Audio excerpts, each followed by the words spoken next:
Okay, well, let's go ahead and dive in. It is 8:34. Welcome to the nonprofit panel, I'm calling it, and we are in fact the workshop titled The Civic Housing Collaborative, where nonprofits and policy converge. Before we get started, I'd love to get a show of hands of those who are perhaps first-time attendees to TAP. Whoa. Fantastic. We are so happy you guys are here. I also want to ask a follow-up question. For those in the room that are new, are you guys with nonprofits or perhaps other roles and contributors to the industry? So raise your hand if you're with a nonprofit specifically. Excellent. How about financiers, bankers, lenders? Any city and vendor? Okay, excellent. Contractors? Housing authorities. Love it. Lovely. I think with this panel, when we go through our introductions, we have the expertise here seated next to me to answer each and every one of your questions, or at least troubleshoot it with you, as it's an ever-evolving industry. So to kick it off, my name is Ellie Fanning. I am with Portfolio Resident Services. I'm your moderator today and a TAP board member. So at the conclusion of our session, I do encourage you to just get involved, download the app, network as often as you can, come and ask questions hereafter. We will all make ourselves available. So without further ado, I'm going to ask that each of the panelists introduce themselves and spend a little bit more time explaining your footprint, the origin story of your organization, and some of the pertinent information that this esteemed group of professionals would like to hear about. Can I start me? Let's start with you. Good morning, everyone. Megan Cano. I'm the president and CEO of CHR Partners. We're headquartered in San Antonio, Texas. I'm also currently the president-elect of the TAP board. CHR Partners footprint is we're in about 6 states. Texas is by far our largest market. We were originated in the state of Ohio roughly 5 years ago. Our origin story was really from a grassroots model of a faith-based community that saw a need, an unmet need in their community, and rallied with their political power, their neighborhood, and local business community to really begin to think about how strategic planning and citywide planning for affordable housing was going to play a key role in the development of that community over the next decade. And so with the first initial successes in 1993 and 1994, we then formalized the organization and started to move south. We came to Texas in 2005. And then really just the market exploded. And so right now we represent about 8,700 units in Texas. We primarily serve as a resident service provider. We also are a general partner and general contractor as well. But the work we do really provides this model of, service enriched housing, this idea that it's an entire ecosystem, that a roof by itself is not enough. That you really have to think about once that roof has been established and once that family has been placed, what are we going to do in our current system and within our boundaries to keep that family housed, whole, and self-sufficient. And so at CHR, we really live and die by our 3 H's, and that's we keep our residents happy, healthy, and housed. And so we've been doing that for 30 some odd years, and I'm very fortunate to be here to work alongside you guys to continue this movement, because we can't do it alone. And so I'm lucky to be able to be here with you guys and with all of my colleagues here. So thank you. Good morning. My name is Tracy Fine. I'm a senior director on the housing development side of National Church Residences. We are a senior focused affordable housing developer. We are based in Columbus, Ohio. We were formed in 1961, but we have been in Texas for close to 40 years. we have 23,000 units of housing and within 24 states. Here in Texas, we have 40 properties, about 3,000 units, and outside of our home state of Ohio, Texas is our largest footprint. One of the unique things about National Church Residences here at this table is that Megan mentioned that they are in other states, and is that we are a national organization and we have a national board. We do not have a Texas-based nonprofit board. So that makes National Church Residences unique and has some unique challenges that the local nonprofits don't face that we'll touch on today. But being a senior-focused organization, we have everything from affordable housing, market rate housing, hospice, a variety of senior health and living options under our umbrella. So we are really able to incorporate the idea of housing and health under one roof.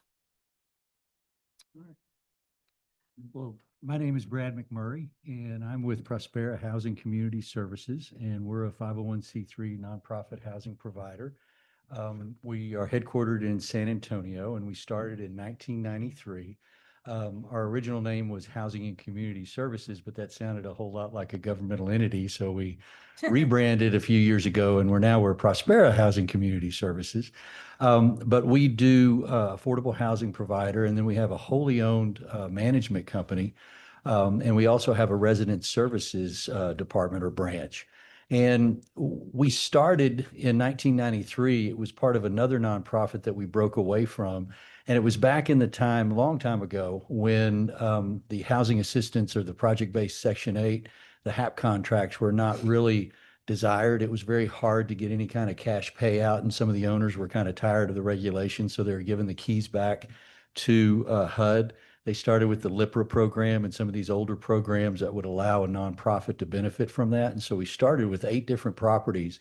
And then from that, we've continued to grow, and we've truly utilized the 9% program, low-income housing tax credits, and we've started in recent years doing 4% tax credits as well. But I'm a numbers guy, but my heart's really with the resident services, and so I really enjoy helping everybody to flourish. And I think there's a whole lot of resources. There's a whole lot of talent in the residents that we serve. And so I think the nonprofit is really uniquely positioned to be able to do the best of both worlds. And so I'm really excited to be here and just participate with you. Thank you. And my name's Deborah Welchel. I'm Vice President of Real Estate Development for Texas. And I was going to tell you a little bit. I work for Volunteers of America, and we are a national faith-based 501c3 organization that serves people and communities in 46 states, the District of Columbia, and Puerto Rico. We were first organized as a spinoff of the Salvation Army, and we were founded in 1896. So we're celebrating our 130th year next year. I represent an owned affiliate. It's called Volunteers of America National Services, which is one of the nation's largest nonprofit providers of affordable housing and senior health care. So we have 29 chartered local affiliates around the United States, which are things like Volunteers of America Texas, Volunteers of America Colorado, Volunteers of America Florida. And we work with veterans, people with disabilities, the homeless, those recovering from addiction, and then housing, and then healthcare. We own and operate one of the largest portfolios of housing, 22,000 units nationwide. It's about 504 properties. And we serve as a nonprofit developer for most of those, and that benefit is a result of we have mission alignment as well as a long-term owner status of our assets. We also work with housing authorities, and so I think we have a bit more credibility with local jurisdictions, housing authorities, and other nonprofits because of our inherent mission alignment also, and our focus on people rather than profit. And I think that's about it for us. We've been around for forever. We're in Texas. We actually have 4 key markets. One of them is in Minnesota. One of them is in Colorado. One of them is on the Northeast or along North Carolina and DC. And then Texas is the other one. So as you can see, we've got a very credible panelist group right here. And to kick us off, I'd like to begin speaking of how the deals are structured and what tangible and intangible benefits that nonprofits bring when structuring the deal and putting pen to paper. Go for it, Brad. Okay. One of the things that we do as a nonprofit is that here in Texas, in certain localities, those, I believe it's over 1.8 million, they have a choice and they can say no, but that's typically Dallas and Houston. But other places, we can provide a 50% property tax exemption, which helps significantly. Also, if you have a structure with a subcontractor or subprime arrangement, if your nonprofit is the general contractor, and then you basically subcontract all the responsibility, all the benefits to a typical GC, then the comptroller will allow you to have a sales tax exemption on your hard cost, on your purchases of your materials. So that's a huge savings. If you got 10 million in a contract or 12 million and you're saving 8% on a lot of the materials, it can make things very affordable. From that standpoint, we also, as a nonprofit in structuring the deal, we, have our property management company. So having that with a heart towards the resident and then the resident services, we can kind of put a focus. I mean, TDHCA requires resident services if you're going to get the points, but sometimes people's perspective is how can we provide as little as possible and maximize profit? And there's nothing wrong with that. It's just, it's not necessarily got the tenant in mind. I mean, and I don't want to step on anybody's feet because I think the internet can provide a lot of opportunity, but some people want to provide, resident services by online courses and those kind of things, which certainly have their place.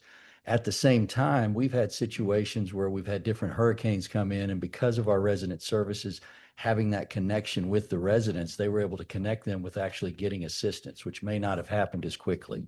So we bring benefits to the table. We've also, and I'll let some others add too, but that credibility with the funding providers, I think, is a key as well. Thank you, Brad. I wanted to talk about a couple of the more intangible items being a nonprofit. Here in Texas, to do any kind of affordable housing project with tax credits, whether it's 9% or 4%, you have to get the buy-off of the municipality that you are working in. Mhm. Sometimes it's hard even to get in the door to start that meeting, but I will tell you, it is much easier to kick off that meeting when you say you're with a nonprofit organization and you, in addition to specializing in housing, you also specialize in support services for your residents. So that is a huge benefit that I find in terms of opening some of those municipality doors to get your deal just started in the works. The other intangible I wanted to touch on, again, National Church Residences, we focus on seniors. The majority of our properties do have a service coordinator on site. That service coordinator can do a whole variety of things in terms of connecting our residents to services within the community, whether that's navigating insurance, getting them transportation to their doctor's appointments, helping them if they have food insecurity, a whole variety of things. And so I think about if you have an aging loved one, your parent, your grandparent, someone that is, you care very much about. I know for myself, I would much rather place my loved one in a community that has a service coordinator that is going to look after my parent, that's going to check in on them, that's going to, when they're in the hospital, they're going to hold their hand when they get back and make sure that they're following the directions of their discharge papers. It is a huge benefit knowing that your parent is not in their unit alone and no one else is looking after them. The other thing I will say, and I think Tracy and Brad's point kind of address talking directly to the developer and understanding the benefit that the nonprofit brings to the development. But I think I want to talk to the nonprofit providers and say that the benefits that we bring to, to Tracy's point of intangible benefits is our participation in the development process. And I think sometimes we don't necessarily get called into the process early enough. We oftentimes get called in very late. We're at the closing table, but things have been happening 6, 8, 9, 12 months already. And I think if as nonprofits, in the industry, if we can advocate for our organizations and for our missions and for the value we can bring to a deal, and we are sitting at the design table and we sit inside those meetings with local leaders and have the opportunity to impart our wisdom, our experience, and the impact we intend to bring to the community, that also is an intangible value that will then will live through the 15 years of the deal and then hopefully into the 40-year term of affordability. And so I do encourage you guys to sit at those tables and say, no, we need a larger classroom for our kids' services. No, we need a bathroom here. No, we need an egress here for Yes. emergency. No, and to talk about why those things are important. We do need a bus stop within, you know, a 1 block, a 1 mile radius, or a 1 block walk. And having those conversations will resonate with local leaders, which will inevitably help you with soft funds that are necessary in the financing structure. So. We Volunteers of America actually functions as a developer, to your point. And so we are at the table early on in the process. We are the ones controlling much of that. And to Brad's point, we also have a nonprofit GC. So we do partner with a construction company for the 8.25% savings. And I closed a deal in Dallas, and it ended up being $745,000 in savings. So it can be significant when you're doing it.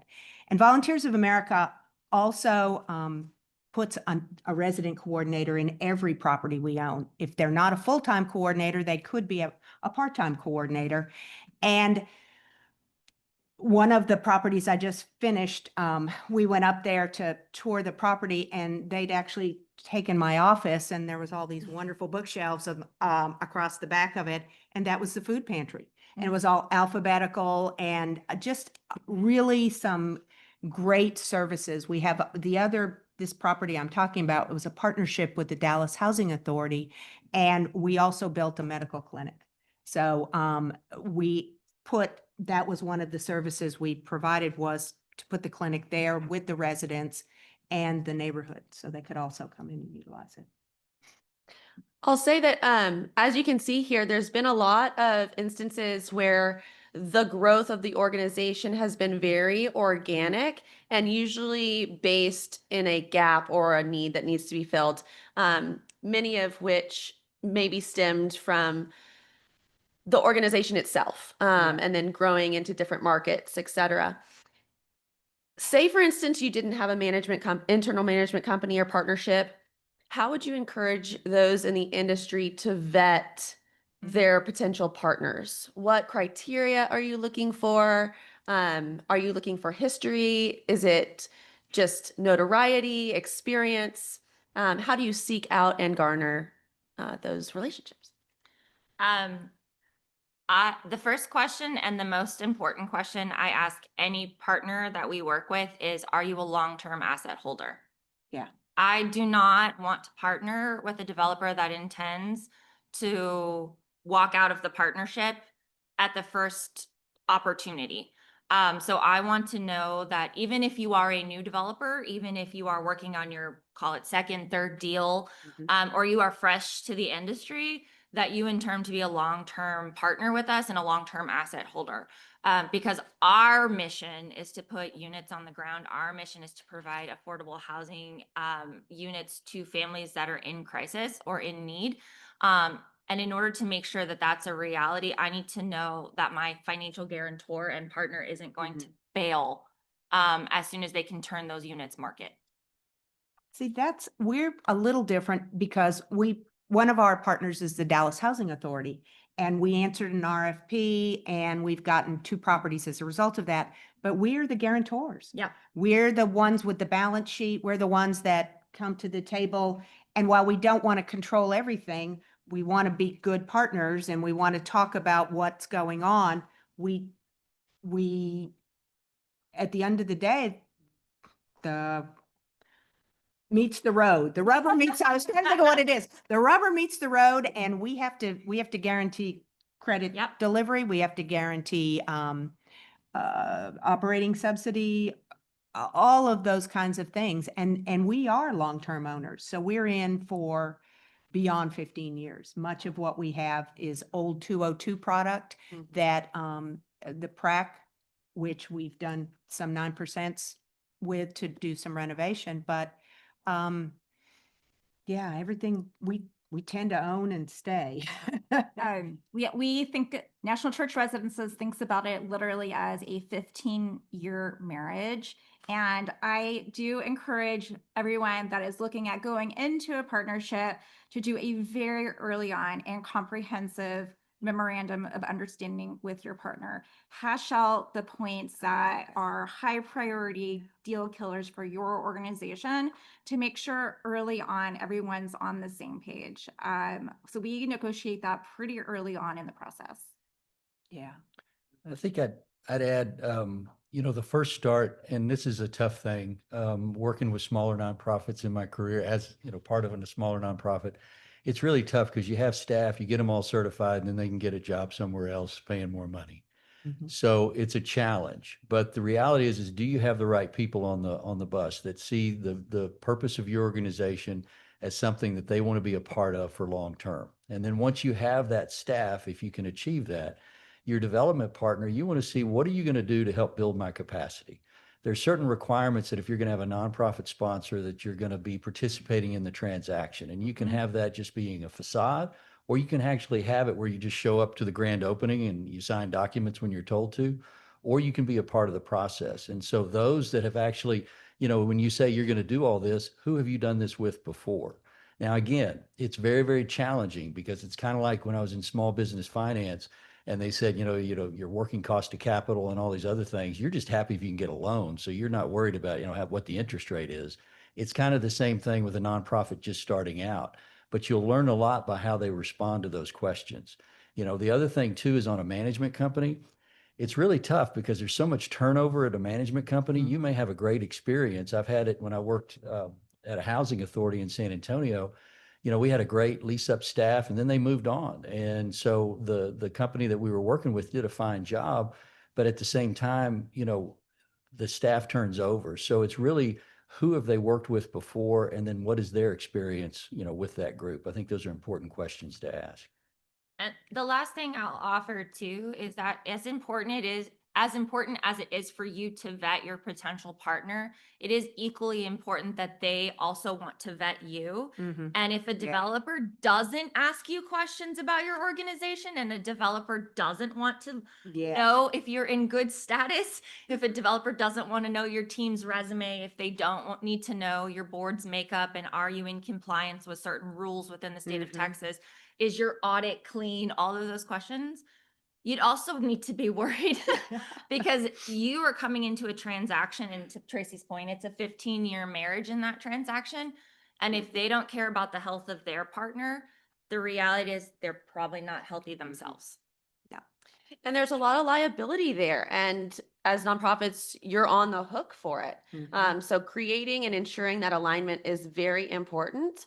We have seen through the decades ebbs and flow of creation of nonprofits, some of which are no longer with us today because they took more of a complacent backseat role in the transaction, and then suffered the consequences of things they didn't know or questions not asked. So one of the things that I want to also bring up is how important it is to discern what is a priority and what partners are looking for. Sometimes it is things like resident services and really prioritizing seniors, or perhaps it's the after school program. Some owners really hone in on a couple of categories of services that they really want to double down on while also creating a well-rounded wraparound service proposal and property execution. Tell me a little bit about some of the programs that you all offer. What have you guys seen really amplify the voices of the residents in the room, and show really high participation? I think when it goes back to knowing who you're doing business with and starting early, Yes. you want to pick those categories of services and luras that will resonate with your community. And that's why it is so important to start early. So When we partnered with the Dallas Housing Authority, their biggest criteria was neighborhood buy-in. So we had to make sure we had a lot of neighborhood meetings. And we had just rolled into COVID when this took place. So we were all learning about Zoom. We were all learning about how to move a process forward in the middle of a very difficult time.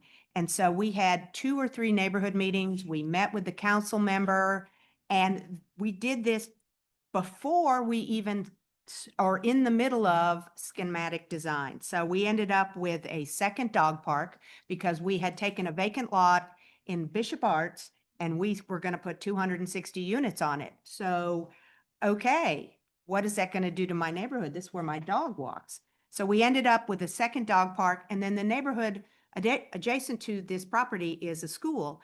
And if they wanted the principal wanted the residents or the kids to be able to come over and work in a community garden with the residents. So again, we had a community garden and we did 2 dog parks. We have one for the residents and one for the neighborhood. So, yeah, so that was some of the things we were doing to make sure that we were embraced by the neighborhood, because nothing's worse than putting something of that magnitude there. And I still get calls today. I got one a couple months ago. You need to trim the trees. The neighborhood organization calling me and saying, can you talk to the property management company? Have you how things with security, what's going on, and they want to be involved.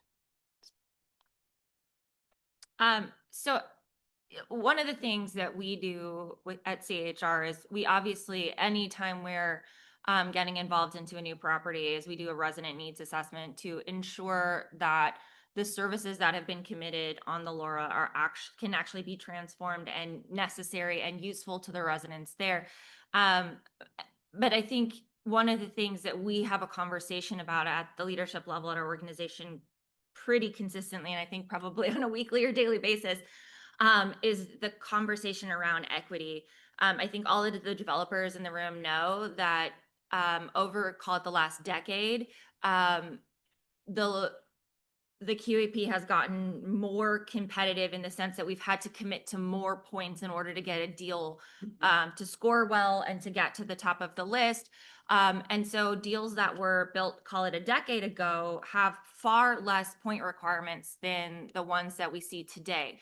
I don't personally believe, and again, I'm taking a personal position here, not necessarily an organization or association position here, but I don't believe that if you are a resident that lives in an older community or an older asset, that you deserve less access to services than in a resident that's living in a newer community. So in our operations, we provide access to all of the LoRa services, regardless of the commitment to each of our residents, in an effort to provide that equity of access.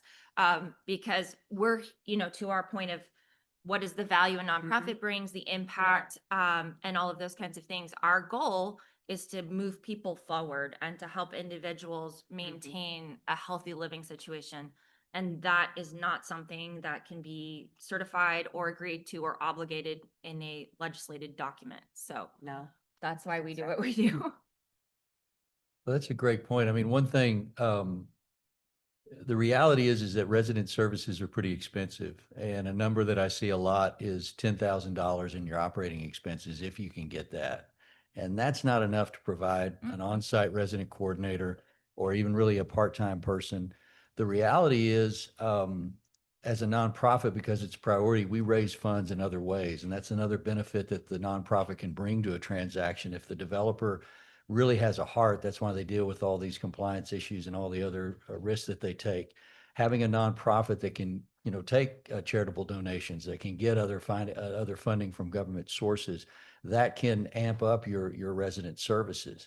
But as Deborah brought up, being a good neighbor is an important thing, and being able to reach out to that, because we've got to get that resolution of support that Tracy mentioned to be able to get a 9% deal. It's very challenging if you don't, even if your general contractor is an arm of your organization, you know, getting a property built is hard, but the neighbors are impacted. So having a person to talk to the neighbors and actually try to, you know, some things can't be dealt with. You know, I had one lady that was really upset that, you know, we would have hammer going on during framing between the hours of 7:30 and 6:30, but that was the time the city allowed. And it was kind of like, well, my husband sleeps during the day. And it's like, well, I can't help you with that. But other things where, you know, the GC was kind of laying stuff down outside the fence, it's like we got them to move it. So being that good partner, I think is huge. And then when you're providing services for residents, as you say, you know, being flexible because you can provide different types of things. And so is your population changing?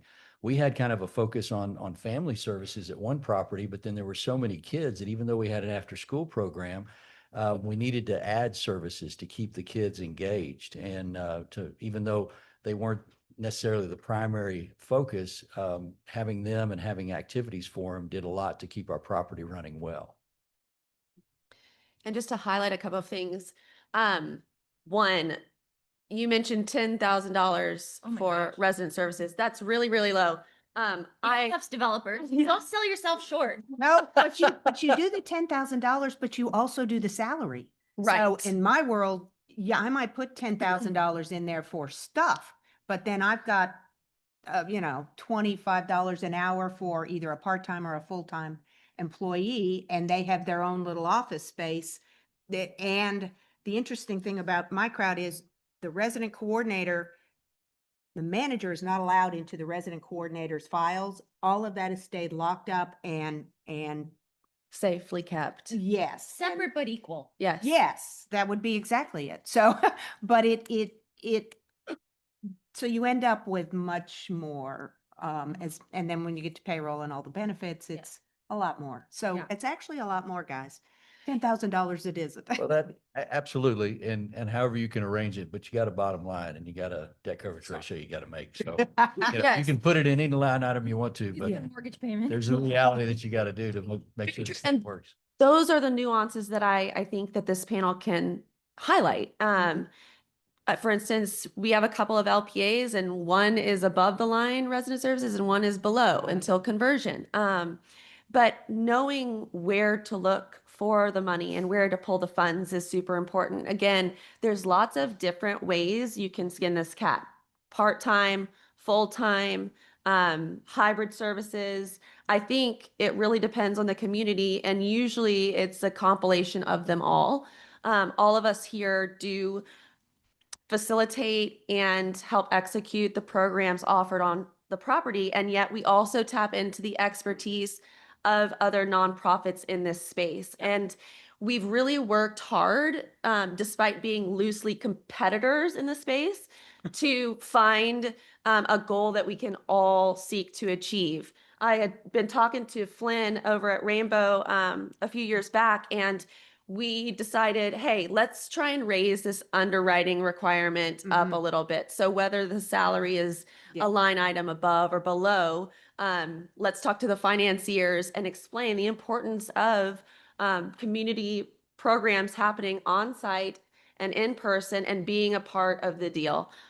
So in addition to that, I think some of these LURAs and programs are picked long before ground is broken. And so navigating what it looks like to change a LURA, it may not be a financial big impact, but it means galvanizing the community again, educating them on what the QAP is and what a LURA is, and then substituting in something of equal value to them. We had a senior program in Greenville that had full-time case management, and needing to substitute that out for something that was more likely to be attended was something that we undertook, and it was something we didn't know what we were getting into when we started. So making sure that what's selected on the beginning does in fact resonate is Yeah. really important. So I'd love Yeah. to hear you guys talk a little bit about Well, that. I was just going to add, before heading into Ellie's next question, like nonprofits are great at squeezing out those pennies and finding those extra sources. We will have access to applying to foundations to help cover service coordination or other services that nonprofits don't have access to that pot of money. There are other pots of money that we can, I mean, today it's so hard to get a deal done that you're just, sometimes, you're not even thinking about that resident services just at the closing table.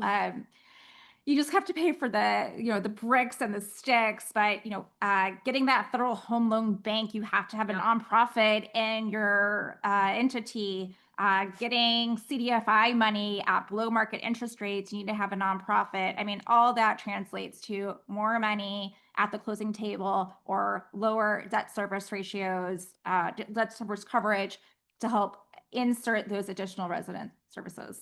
Well, and it's interesting you should say that because we do have capital magnet funds. So we have gone out and been competitive to be able to get those funds and bring those into a transaction. But I was going to mention something about getting dollars from other locations. One of the things, there's an organization called Parker Communities, and they are a nonprofit on the East Coast, and they have agreed, this 260 unit property I have, they've agreed to provide an Alexa for anyone who wants to for free in their unit. And then you have to pay monthly, but they'll train the residents and they'll train the staff, and they can use that to check the weather. They can use it to check their meds. They can use it to check what the schedule is, what things are being done today.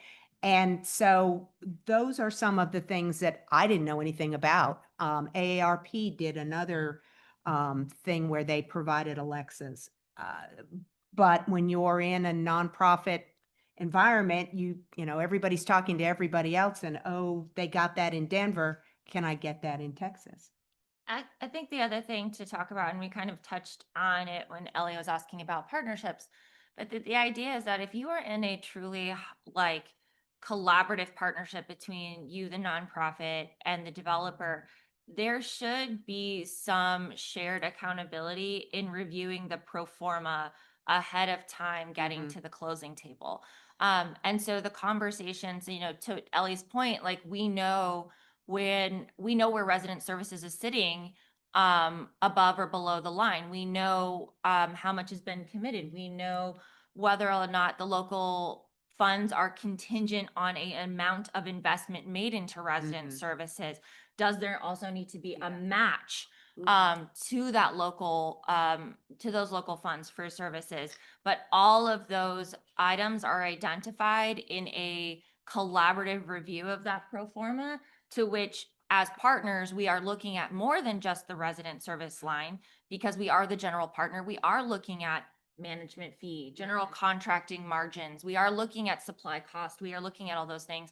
And is that a skill set that every nonprofit has in its back pocket? Absolutely not. But it is a skill set that at the Texas Housing Conference, you can go to our one-on-one sessions and learn right Yes, you here. can. No, I'm just kidding. But you can, and it's absolutely skill sets that through organizations like TAP or organizations like ULI, you can develop those skill sets so that your nonprofit is equipped with those skills to sit at that table and be able to be an educated voice and collaborative partner. So to get what you need and what the deal needs. Please share a little bit more about some of the other partners that are out there that have these resources that you can tap into. Yes, TAP is an incredible resource.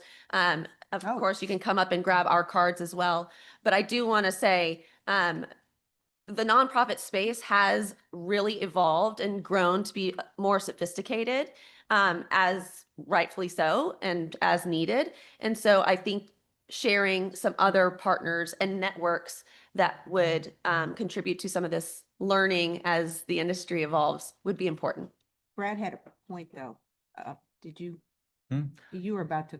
Yeah, but I can revisit that.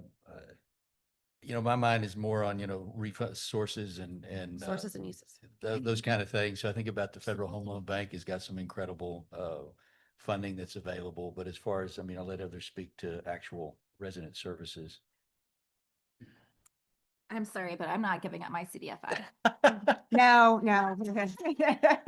Wait, that's my- Criteria, no. No, I think Ellie's asking, we have like the Community Partnership Network, which is Yes. a national organization of nonprofits that have come together to kind of leverage our knowledge, leverage our resources in terms of advocating for policy, advocating for education, and equipping each other through capacity building. Mhm. The Housing Advisory Group is also another national organization that will help your organization step up as it relates to legislative priorities and things of that nature. We also work with, I mentioned ULI, Urban Land Institute, has a number of training opportunities to kind of level up your staff, whether it's their mentorship program, whether it's their developer certification programs.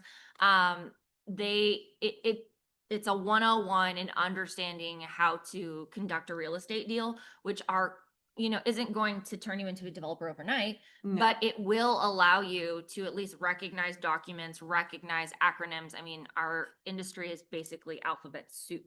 So Yes, well, it keeps people out. If you don't know what the words mean, then Yep, it's it true. keeps you out, which, the one Tracy and, Tracy's organization and my organization belong to a national organization called SAFE, Stewards for Affordable Housing for the Future, which is also, a affordable housing, organization that connects housing to services. So they have a large national presence. And then in addition, National Church Residences, in addition to being a SAFE member, which made a huge impact, and some of the updates, the tax credit program. We're members of Leading Age, it's a national Yeah, organization. great. They also have state organizations. They are senior focused, and they're senior focused for nonprofits in that space. And they do a lot of advocacy work, both at the state legislature level and also at the federal legislature level. If you are involved in HUD programs, especially any kind of HUD 202s, or are receiving any kind of Medicare reimbursements, if you're in that field, that is definitely an organization you should be a part of. Also write your representative now. Yes. Yeah. And see, that kind of brings back one of the things that I work on the TAP nonprofit committee, and we've got a lot of neat people. And if you're interested in that, please make your interest known. And we may have missed the deadline, but anyway, next year. And one of the things, Yes, we're still taking names. absolutely, right. So, but one of the things is we get together as nonprofits like, yeah, and we should do this and we should do that. And yeah, one of the things to keep in mind, I don't want to discourage anybody from reaching for the stars so you can hit the moon. At the same time, if you know what your development partner may be thinking about, what some of your people that are against affordable housing may be thinking about, it's important so you can structure what you're doing. I had a property that the neighborhood was like, we don't want multifamily and affordable. Well, there's no way. And I'm telling about these incredible partnerships we've got with the Cerna Elementary right next door, all these great benefits that we're going to do. And they just didn't care. And then I got smart and I realized, wow, it's C3 zoning. They're worried about us bothering them, and we're going to give them a 250-foot buffer because we've got a big enough piece of property. And if they don't, they're going to have like a car dealership with 60-foot light poles lighting up their backyard. When I started putting things that way, all of a sudden, there are people like, how can we help you? And so one of the things to keep in mind is it's like, well, we should have this and we should have that. The greatest benefit that we provide in these developments is an affordable place to live. Now, we don't want to stop there because one of the things is the greatest prevention of homelessness is affordable housing. So we can Mhm. prevent homelessness. The other thing too is that, it's harder and harder to do deals. Now, if we can take people and move them up and out, and we can benefit by them getting a better paying job, getting the education, doing all these opportunities, possibly buying a home, we create affordable units because they're being turned over.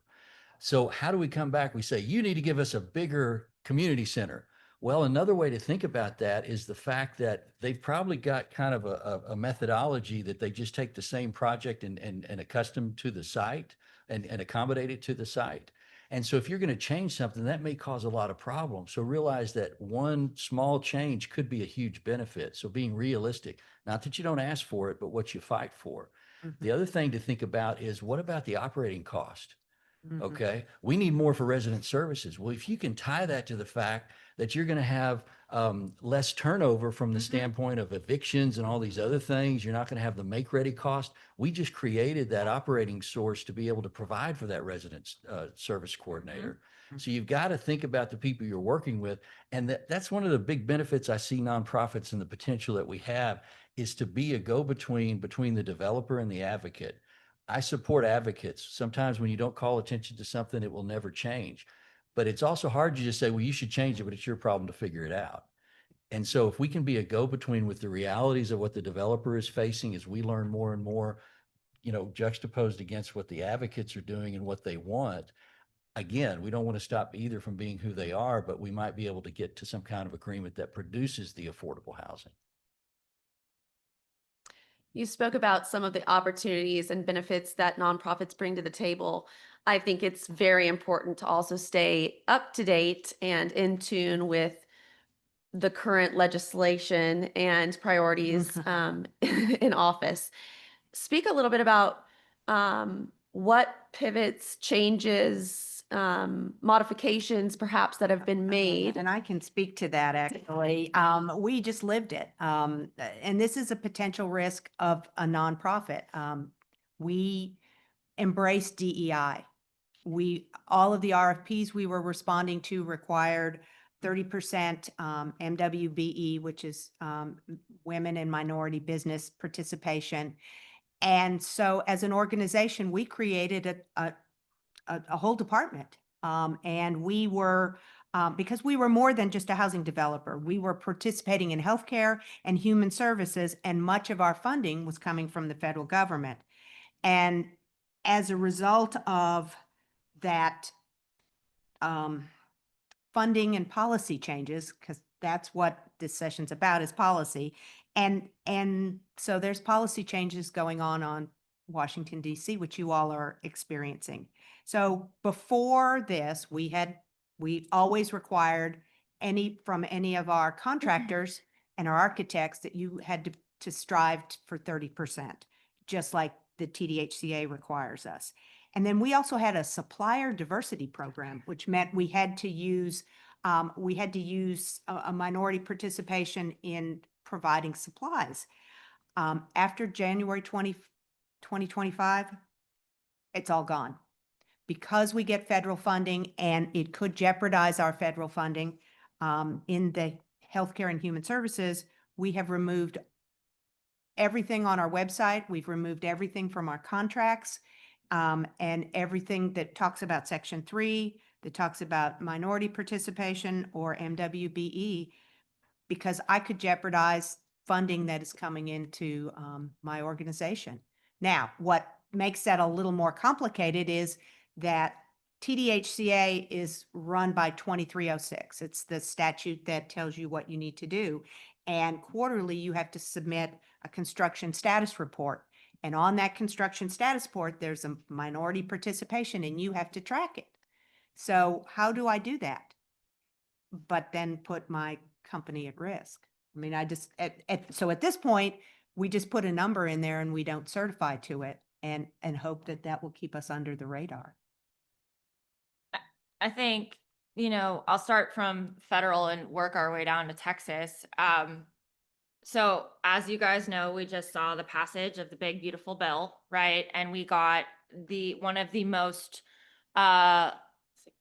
significant and largest increases to the 9% program that we have seen in the last history. We will literally be creating over the next decade 1.2 million affordable housing households with these new funds. And so, but simultaneously saw some of the deepest cuts to critical programs that those housing units will serve. So there is a increasing and significant tension within that legislation, particularly for our section of the affordable housing industry, because not only are we sitting up here representing developer and nonprofit developers who will gladly use that increased funding in the 9% program, but we also sit up here representing resident service providing organizations that are going to see deep cuts to critical healthcare funding that our residents need in order to maintain self-sufficiency. And so that tension is creating a ton of discussion on increased advocacy. One of the things they're talking about now on the Hill, and if you guys have an opportunity, please hit the Washington Wire panel tomorrow at 8:30. You'll hear more detail on it. But we are looking at a bipartisan tax bill to start talking about further conversations around private activity bonds and other things like that. The other thing that's now open is the DASH Act. I don't know how many of you guys are familiar with that. It's a companion act to the AHCIA, which is the Affordable Housing Credit Improvement Act. The DASH Act is what we call the housing kitchen sink. It's got everything in it. It's got VASH funding. It's got Section 202 conversations. It's got HUD 811. It's really the kitchen sink on housing bills. And now we are able to kind of have a conversation about that legislation because we've gotten this funding increase inside the big, beautiful bill.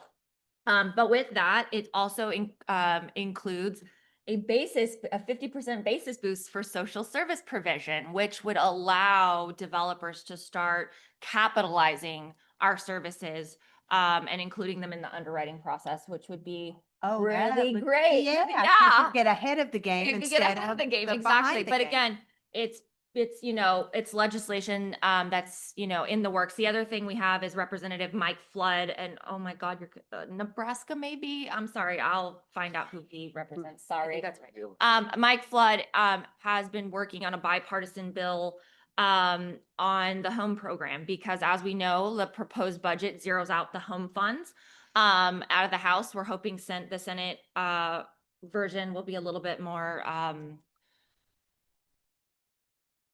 reasonable is the Yeah. word I choose to use.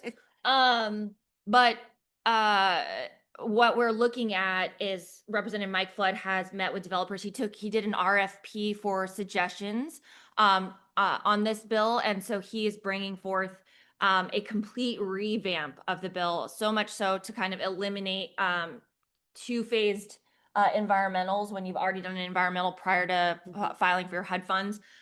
He's looking at lowering kind of Section 3 Davis-Bacon requirements in order to make it more efficient. Oh. He's removing the requirement for BABA, for those of you who know, Build America, removing that because That would be specifically for wonderful. affordable housing, specifically because we have general contractors who are coming to the table and saying, one, I don't understand this because the regulation is so vague, and two, I'm not interested in participating. Do you know they, at one point in time, that had been, multifamily had been, they didn't have to do it. They didn't have to participate. Right. And then in 2021, I think we got grandfathered in. And so now it's a bigger, more complicated process. And nobody wants to deal with it. So Yeah. we are having a problem at the level getting contractors to even bid on our deals. One, because we can't source in America. Two, because the pricing is astronomical and our pro formas and construction budgets explode with And no timing. and timing. You can't right? get the materials fast enough. And apparently this was all news to the House of Representatives, like they didn't know any of this. Really? And so we've now informed them. They're informed now, they're educated. And so we have a proposed bill that'll get laid out in committee, hopefully August. Oh, wow. And so I encourage you guys to follow that as well with Representative Flood, because I know that that's going to impact us greatly. And so DASH Act, home revision at the federal Megan, level. there's also the power hour at 10:30. Yep. What's inside the tax bill in DC? Yep, with And it's Bobby. Bobby Bowling, and one of the other panelists is Bob Moss, who is amazing. And he He's is- with the Housing Advisory Group. Yes, and they are all over DC Yeah. with David Gasson. Yes. With good legislation and proposals also comes some opportunity for reflection and revision. And now I'd like to hone in on some of the Texas changes this year. Yes. Tracy, why don't you walk us But through? If I could, just to follow up on that, Yes. I'm so glad that we're doing all these things to try to get additional funds brought back in. I support it 100%. And there's no but. And to think about as well is the fact that in every crisis, there's an opportunity. And as we've got this environment where maybe nonprofits are starting to, consolidate and for their very survival, I'm not saying that we want that, but if we're going to do that, it's kind of opened my eyes to different things like with affordable housing. Could you have job training from your local workforce development office in classrooms as part of your property? Could you have childcare funds that are associated with that at your property? So could we consolidate as a group of nonprofits? The other thing too is I don't think we're looking at it the right way. We're looking at, again, when I talked about that property and it's like, look at all the good we're going to do, and they just care about themselves. What if we start thinking about ideas like, okay, this person that has increased their job, how much more tax are they paying? What is the actual benefit we're bringing to the national budget from all the money from the things that we're doing? So it's not like give us more money, we're going to spend it and then ask you for more the next year. It's look what we're doing for your bottom line. And so if we can take this opportunity to shift our thinking again to be other focused, I think that's going to advance our purposes. Sorry. No problem. Thank you, Brad. So bringing it back down to the state level, and I mentioned that National Church Residences, we are a national nonprofit. We have one national board. And here in Texas, that this has been a real challenge, and especially the 9% credit space.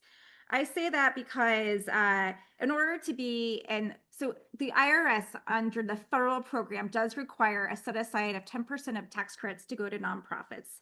However, here in Texas, we take that and we make it even harder to tap into that bucket.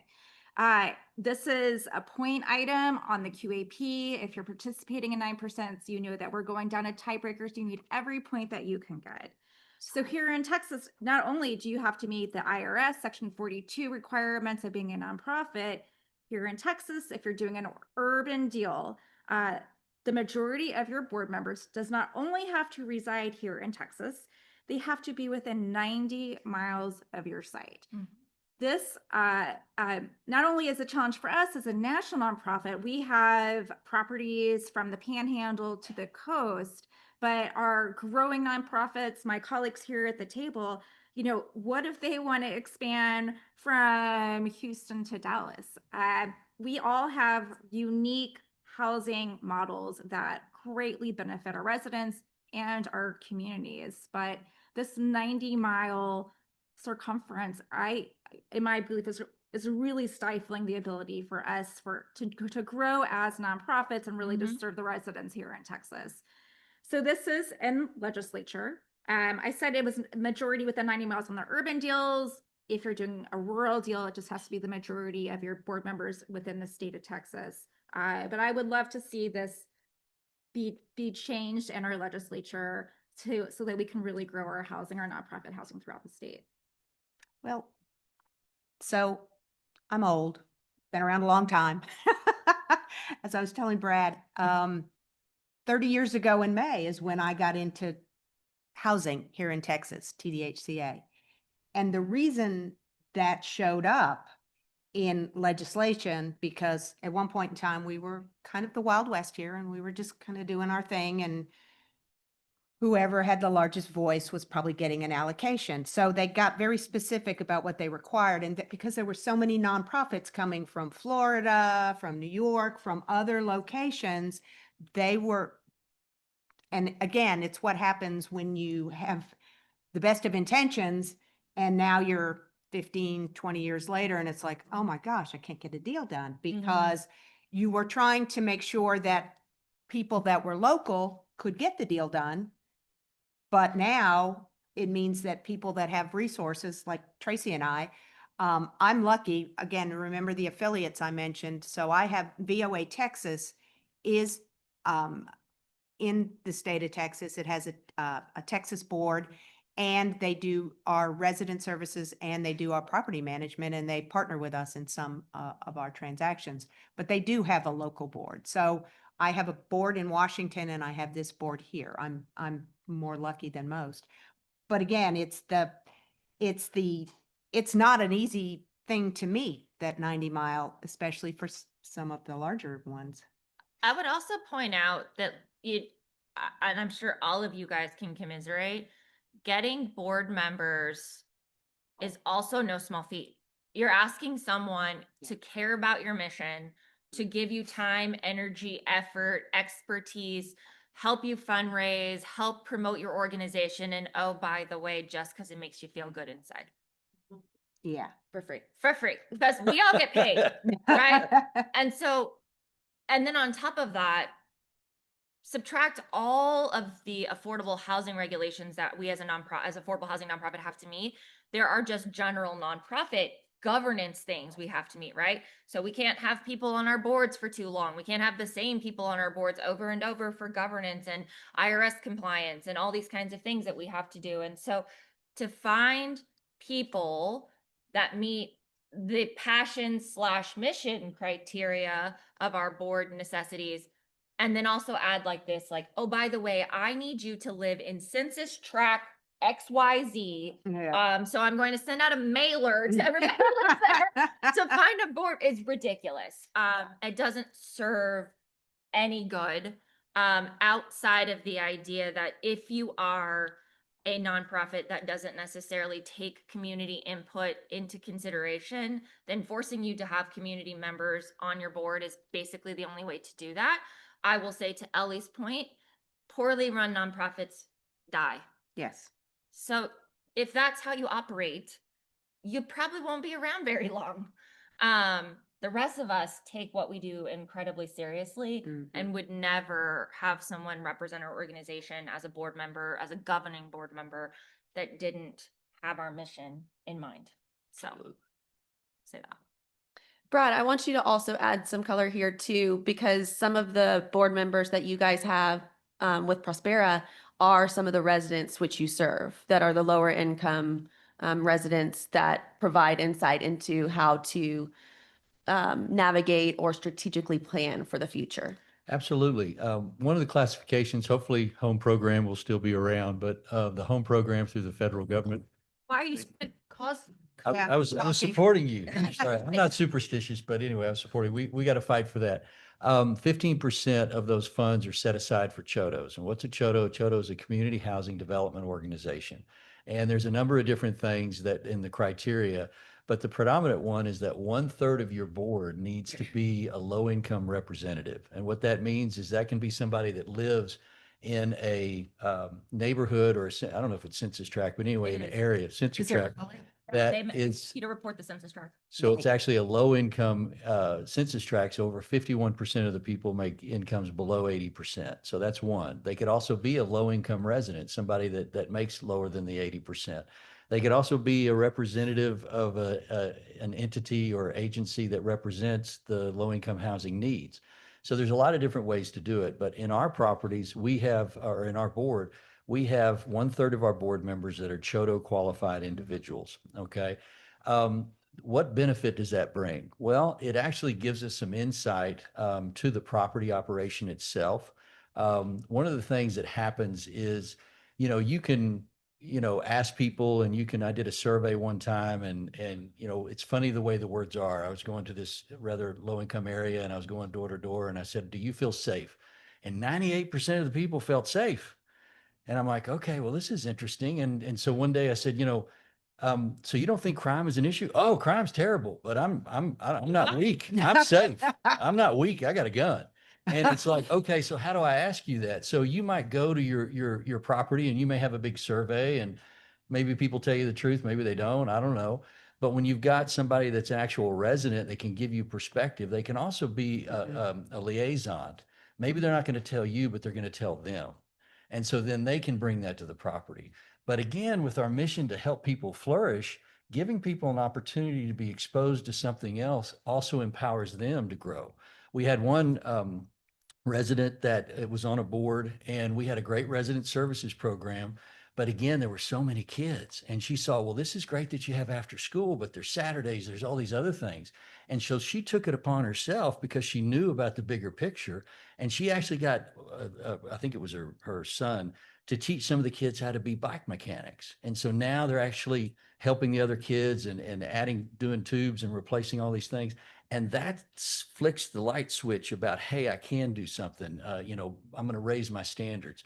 So having community members part of your board is a requirement. It allows, when you do that, you're going to cover the 50% property tax exemption because you're going to have at least two people that are low income, so you're going to qualify for that. But it really does help you better operate your properties and help your residents flourish. And how many of you guys, just to make sure you guys are still with us, do business here in Texas?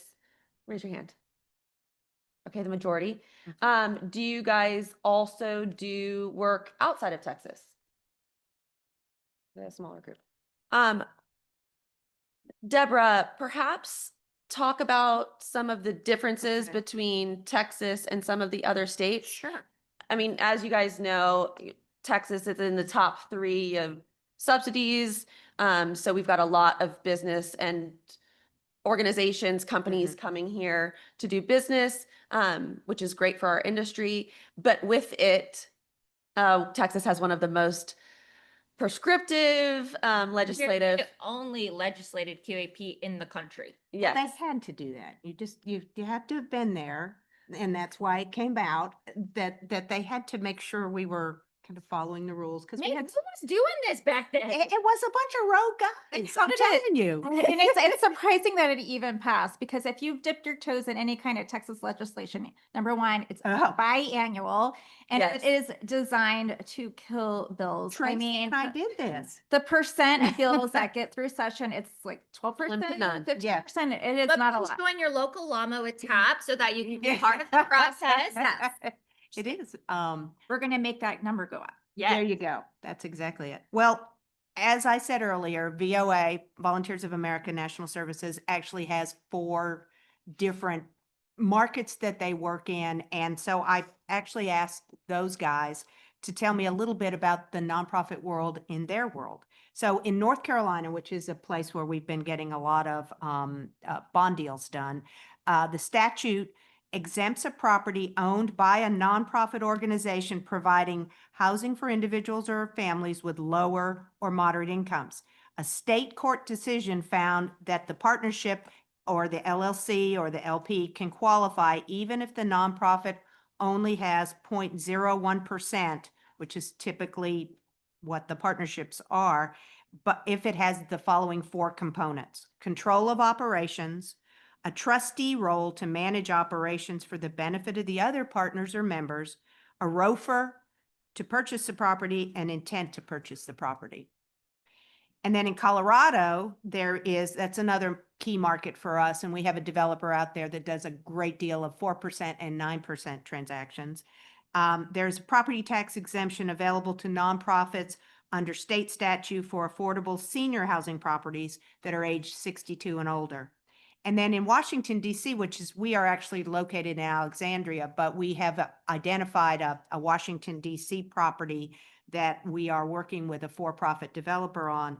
And it's a senior affordable housing located in our new corporate headquarters where we're going to be developing that. And we received a by right property tax exemption for the affordable housing because we're a nonprofit owner. So there are a lot of the other QAPs have some opportunities in them to take advantage of that.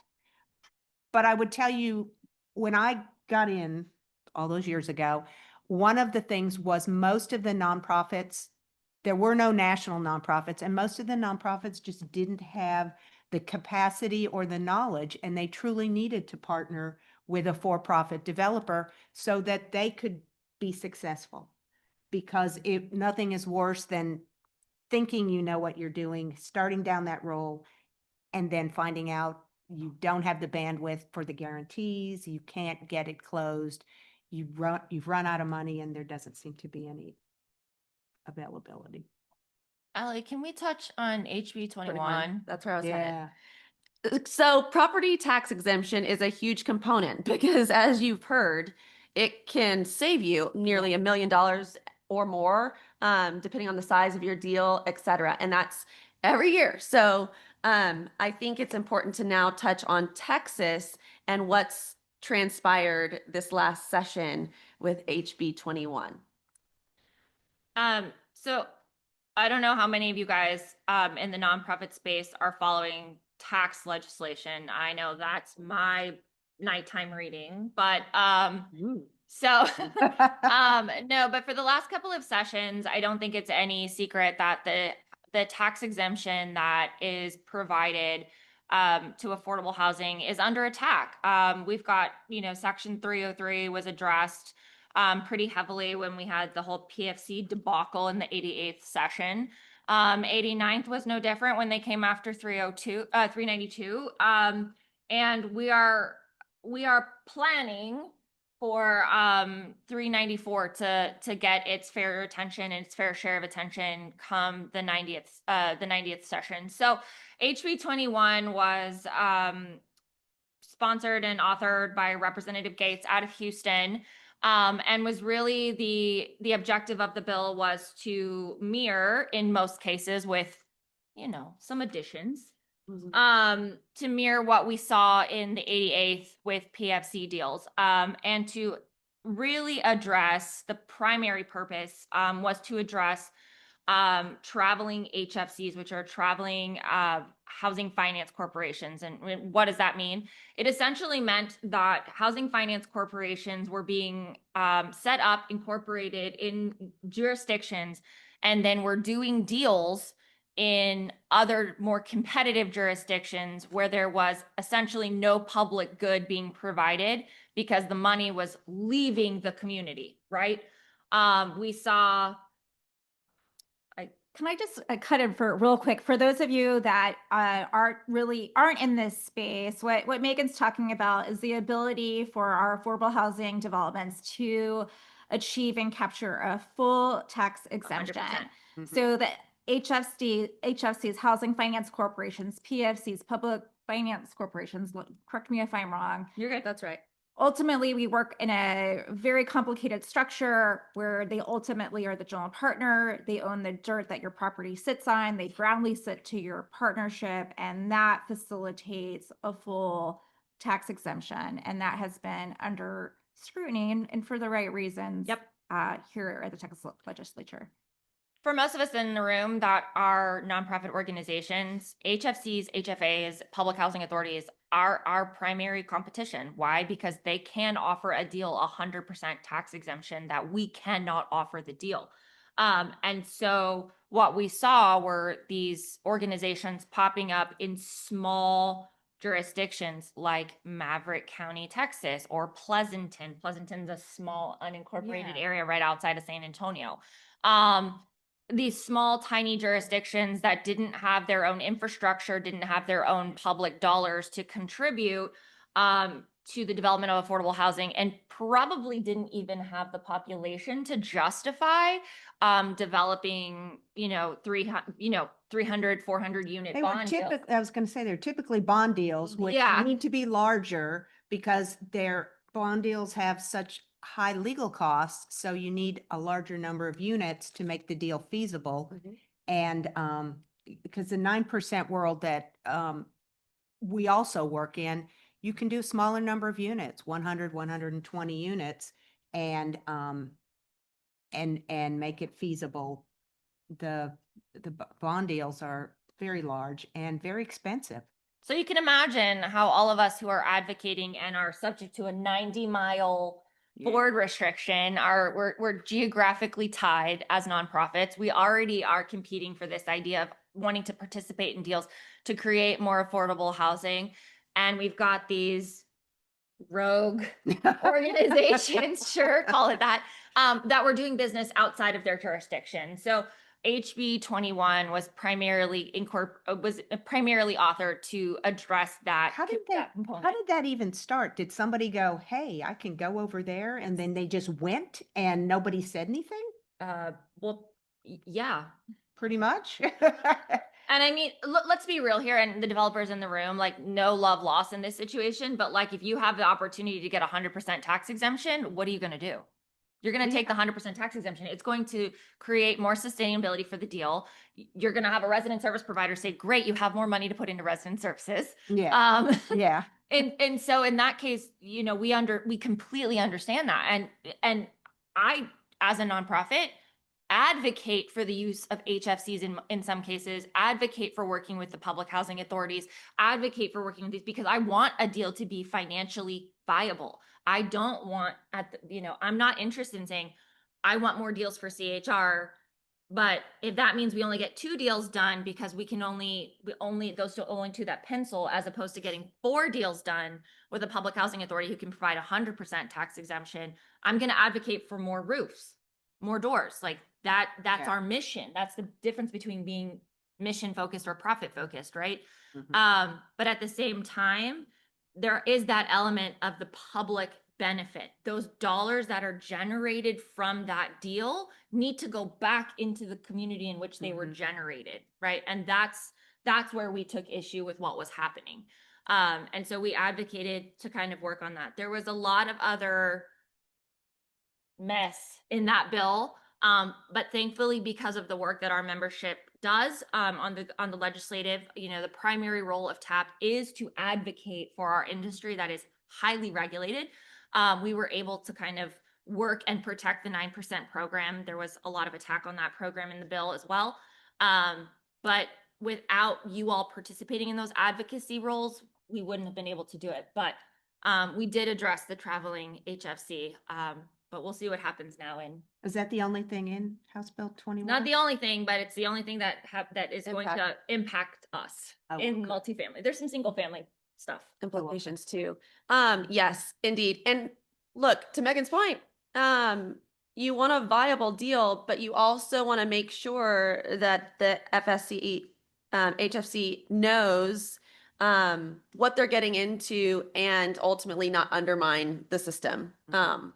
And I don't think all parties understood what saying yes or moving those dollars really meant, because it had a ripple Mhm. effect that was definitely less than best.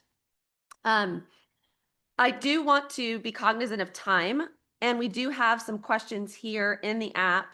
Let's see. Yeah. The first one is, do any of the panelists have experience with development and partnerships with community resident-led projects, i.e. nonprofit service providers or faith-based communities? So maybe a partnership with churches or We I've are a church, actually. That's what's interesting is my organization is a church. Yes, and I've recently seen TAP hosted a quarterly webinar and networking opportunity in Fort Worth, and I believe Sagebrook had a partnership with a church that they used Mhm. some tax credits for. So Yeah. maybe Tracy share a little bit. Well, I would say we love religious institutions with excess land. So that's always a really great opportunity to partnership and repurpose excess land into affordable housing communities. For us, honestly, like the Texas restriction on the board has been a challenge. National Church Residences, we like to be the primary general partner. It is our reputation. It is our guarantees. And so, for us, it can be challenging to bring along a smaller nonprofit, but there are lots of ways to partner. There's every single one is different, and we certainly welcome those opportunities. We've got a neat opportunity with a church in San Antonio called Emmanuel United Methodist Church. And one of the things the Enterprise Foundation is doing is trying to, you've got a number of churches that do have excess land. And so they're trying to get more of a faith-based opportunity for those churches that want to get into affordable housing. And so they've got, I'm not an authority on that at all, but they try to get your board and your pastor educated on just the whole vernacular of affordable housing. And it's kind of interesting. We're really excited about working with Emmanuel. They've got a community from the roots up, kind of idea of what they'd like to do. And it includes multifamily senior, and it also includes single family home ownership. And so one of the things that we've had to do, and you start realizing just how complicated this program is when you're trying to explain it to somebody that really doesn't have any housing background at all, very intelligent people, but don't understand just the way things work. And then, as we started off, just kind of saying, look, we're not saying that you don't want to change your plan, but this is what needs to happen if you want to fit into the 9% round and have it be successful. And so we got from a senior standpoint, without going into all the minutia, but it was just kind of one of those things. It's like, well, yeah, you don't want 3-bedroom, 2 baths because the senior's not gonna be able to afford it. So we'll change these to little casitas, little cottages, and it's a 1-1 and it'll be single family. And then, and you realize, and I think we've gotten to the point that we'll see because we're in the process, but maybe we need to break these two apart and just do a home ownership component because it is changing everything. You've also got some education because it's like, well, we got development. Okay, so we're going to get money for our land. We're going to get money to rehab the church. We're going to get money to do programs. And it's kind of like, okay, well, basically there's no money to buy your land, but everything we can fundraise, we'll put into buying the land. And so you've got a lot of different things. So we're in that process. We see that as an opportunity path in the future that we can, help others and benefit from our knowledge. And then the other side of that too, that's really exciting is beside providing the affordable housing.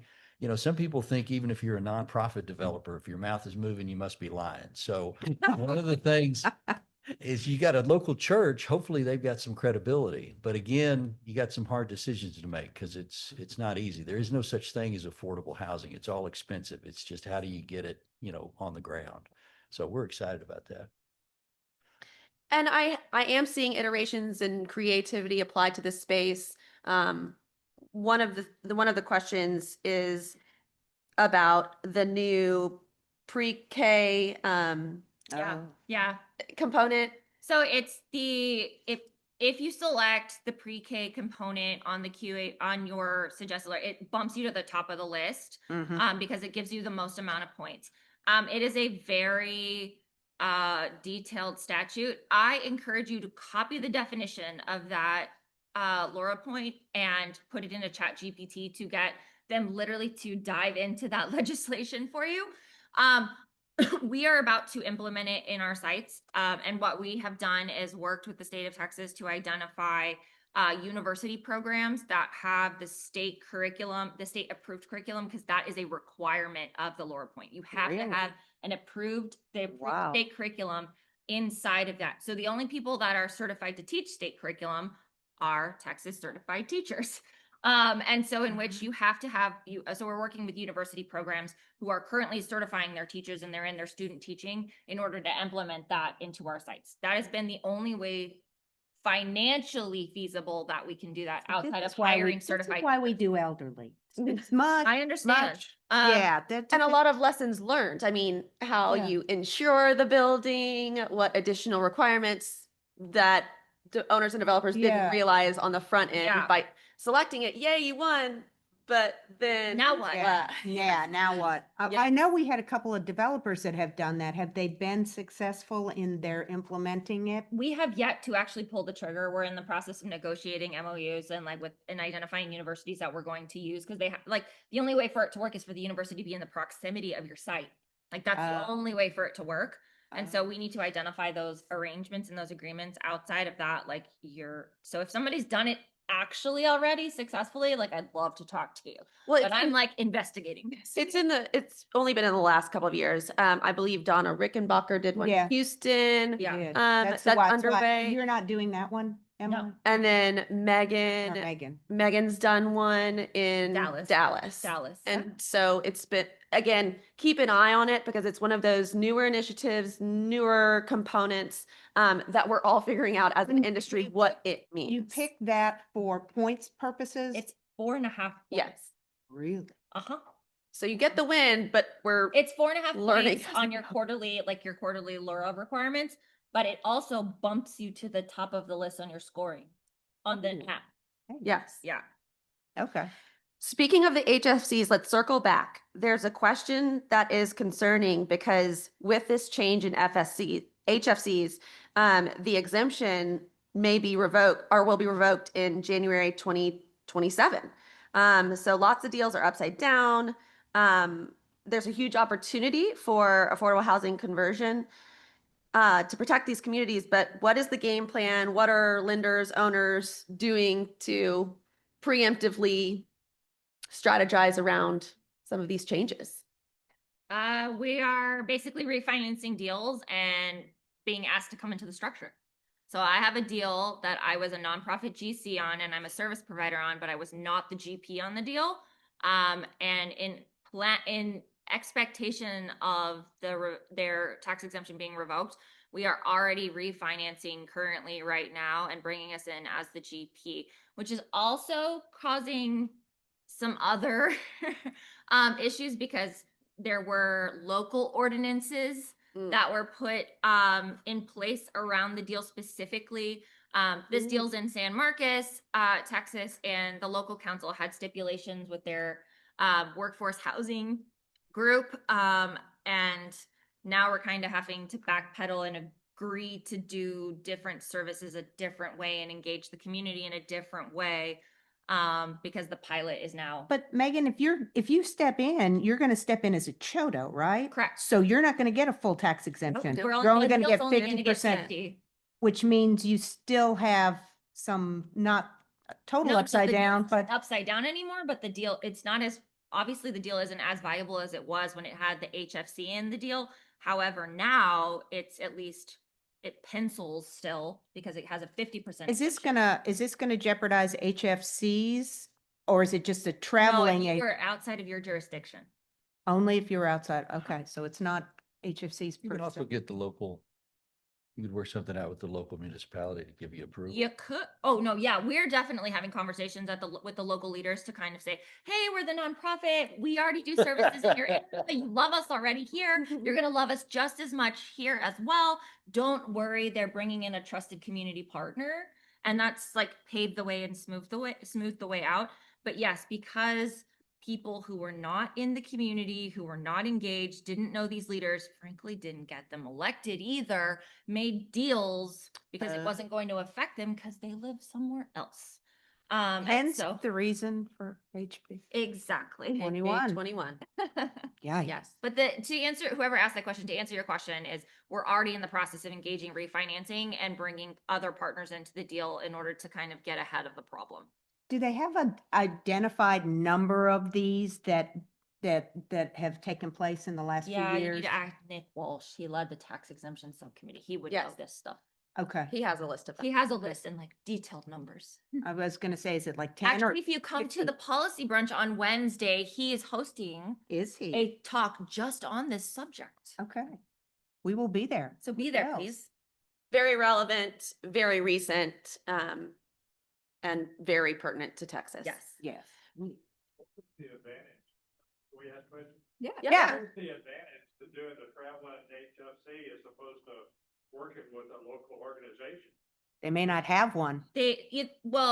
So for example, one of the biggest issues that were promoted publicly were there were traveling HFCs doing deals in Houston. Houston is a large market, has a lot of capital, has a lot of capacity, has no zoning requirements. And so a traveling HFC had the ability to get stuff done in Houston when they couldn't get anything done in their own backyard because the city or the municipality or the county or the rural area couldn't support a deal. And what was the advantage to Houston to doing business with them? More units because their HFC might have been capped out. Like we particularly in the 9% round, like we can only apply up to $6 million every single round there. And, in the bond deal, you can only, apply so much in terms of your capacity or being capped out on each deal. Their current local organization could have possibly not had any more capacity to do anything else. And if I'm a local leader and I have someone saying, I'm going to do another deal, I'm going to put some more housing. Well, sure. Yeah. Why not? Right. But some of the places don't have, like you talked about Pleasanton. I mean, there probably isn't an HFC there, so they just thought Yeah. they could slide right in and, No. Yeah, exactly. yeah, make some money. Make some money. Exactly. So that would be the other reason, I guess. Indeed. GP partnerships between hubs and nonprofits. How is a tax abatement achievable with this structure? Travis County Appraisal District states that the nonprofit must wholly own the GP in order to be granted the exemption. Oh, It's true. Like every county and every city can establish their own regulation as long as you as the developer and your nonprofit partner have an understanding of how things are going to be operated in your very detailed memorandum of understanding. The wholly owned component. Okay, transparency time. It's on paper, right? Like it's on paper. And the reality is how involved are you in the process, right? And I think for smaller nonprofits, your capacity to be involved in the process is probably not so great.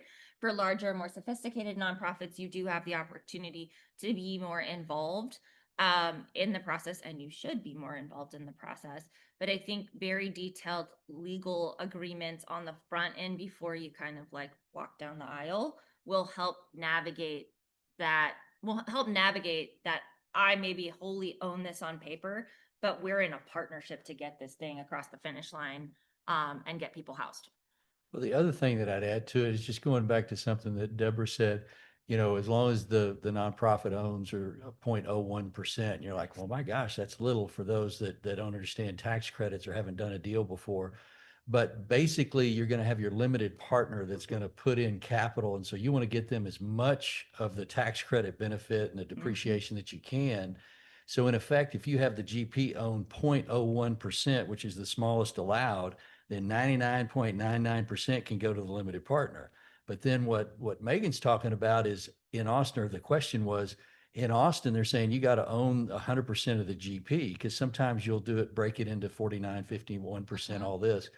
But that standpoint is like, well, the GP owns 100%. Yeah, but there's this thing in the limited partnership agreement called a special limited partner that Mhm. has all kinds of rights Yep. that can basically displace that general partner. And what protection do you have? Well, they got to find somebody else with that property tax exemption. So they don't want to get rid of you, but you just don't have carte blanche. It's not like I'll do whatever I want to, because if they're the guarantor, then they're going to have the stick and they're going to say, as a special limited partner, we're going to replace you. So that's how, anyway, from the background. Very, very helpful. And it kind of speaks to another question we have from the audience, which is how common is it that a nonprofit owns a development company? And I think part of the tension or part of the evolution of our industry is more nonprofits have got into Mhm. that position because of the benefits the nonprofit Mhm. carries, Mhm. tax exemption, sales tax, et cetera. So how common is it? I still think we're a smaller piece, Yeah. Yeah. certainly. So let me clarify that for Well, if sure. you look at that, Affordable Housing Magazine's top 50 Developers developers, space. and we're in the top, we're in the owner list, and we're like number 10, I think, is where we were, behind Mercy Housing. Mhm. But most of those people in the top 50 are for-profit. Mhm. Yeah, there's just not a lot of nonprofit developers. But again, we do enough to keep our company moving forward, to pay the bills, to Sure. take care of what we need to do, because even though we are all nonprofits, there is the need to keep the lights on, there's a need to pay salaries, there's a need to be able to continue to do the work. And so the developer fee and the cash flow splits and residual value Super important. Yeah. are very important. And I mentioned previously, there is a requirement under the federal IRS Section 42, which governs the tax credit industry, that 10% of the tax credits do need to go to nonprofits. But what we see also is in the nonprofit space is not just organizations that we represent here at this table. A lot of the nonprofits that are represented also include housing authority development entities. Mhm. So that multiplies the players quite a bit. And the other thing I'll say, when I've been the president and CEO of my organization for the better part of 13 years. And when I started, we had maybe 2,100 units in our portfolio. And so if you represent a smaller nonprofit that has big dreams or big goals, like they're totally achievable in our market. Texas is a massive market and there is tons of work to be done. And I think, I can speak for the other 5 states that we operate in, but Texas is amongst the most friendly, competitive market that we work in the sense that we all want each other at this table to succeed. And there is more than enough need for all of us to benefit and to serve together. And so if you're a nonprofit that wants to grow, if you're a nonprofit that wants to build the capacity, if you're a nonprofit that wants to start developing, getting into a general partnership with a large for-profit developer and building your experience is critical, because it will be that experience that jumpstarts you to be able to be taken seriously by TDHCA when you decide to do your first deal. Well, and you could also though partner with with a nonprofit, Nonprofit, a yeah. large nonprofit, a Absolutely. large national nonprofit, because as I mentioned, there's Yep. Mercy Housing, there's Tracy's organization, there's my organization, Yes. there's a bunch of larger nonprofits, and some of them are trying to get into Texas. And Yep. so if you, NHP, Yes. one of their game plans was to find very small nonprofits in Houston that needed capacity building, and they partnered up with them and got a bunch of stuff done. And there's organizations like, I'm sure many of you guys are familiar with LISC, and LISC has a booth here. Yeah. But not only does LISC work in lending and fund management and construction lending, but they also work in nonprofit capacity building. And so if that is something you guys are interested in, there's actually a program, Section 4 from HUD, that is specifically geared, it's federal funding that is specifically geared for nonprofit capacity building, so that it will help you develop the skill sets, develop your staff, and build out that ability for you guys to step into this space. One thing I'd add is on this nonprofit committee, which again, you can express interest in and join. Last year, we came up with a strategic plan to say long 3 to 5 years, what are we going to do? And then we presented it to the board. And when we presented it to the TAP board, they said, okay, love that, but we also want to add the 90-mile rule, get rid of that. And then some of the other things that came from it was a certification for developers on working with a nonprofit, what you need to do, how you can make it successful, and for a nonprofit working with a developer. And so if you'd like to join the committee, that hadn't been created yet. So we've got an opportunity to work with the education committee and get this done.